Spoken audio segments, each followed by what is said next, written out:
Თქვენ მეცხრე საათზე ჩვენი მოსმენა ასევე შეგიძლიათ რადიო ცნობზე FM 98 დანაშაული, რომლის გამოც არავინ დასჯილა იმის მიუხედავად, რომ საქმეში ერთადერთი ეჭვმიტანილის ვინაობა ცნობილია.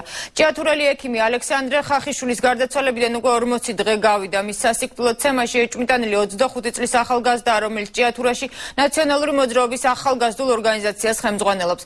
ამ მკვლელობაზე კვირის პალიტრასთან ინტერვიუში ცოტა ხნის წინ გაეროს გენერალური ასამბლეის ყოფილი ვიცე-პრეზიდენტი საუბრობდა. ინციდენტი, რომელსაც 55 წლის ექიმის გარდაცვალება მოჰყვა ჭიათურაში ჭავჭავაძის გამზირზე მოხდა.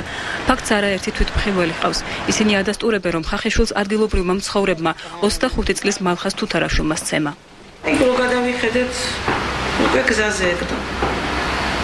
და მუქით მიქონდა წყალი მამას, ამ ბიჭის გამლახველის მამას.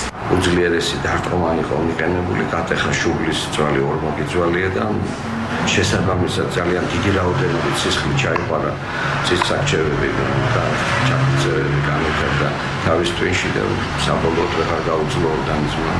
მალხას თუთარაშვილი ნაციონალური მოძრაობის ჭიათურის განყოფილებაში ახალგაზრდულ ორგანიზაციას ხელმძღვანელობს. ამავდროულად ჭიათურის საკრებულოს წევრიცაა.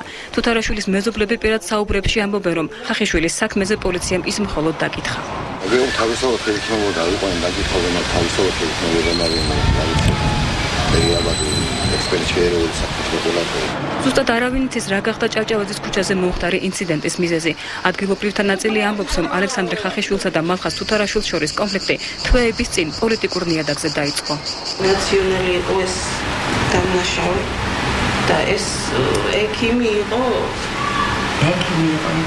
ბიძინას ივანიშვილის მომხრე. შეეწირა ამის საკითხი ლოგიკურად როგორც ამბობენ, საწყისი ამ თოხმოების იყო პოლიტიკური საკითხი. ყველაფერი ებატიებათ, იმიტომ რომ ნაციონალური პარტიის წევრები არიან, მათ შორის ადამიანის უკვლელობაც. ჭიათურის პოლიციაში ხახიშვილის გარდაცვალების საკითხზე საქმის აღზრას ადასტურებენ, მაგრამ დეტალებზე არ საუბრობენ. ეს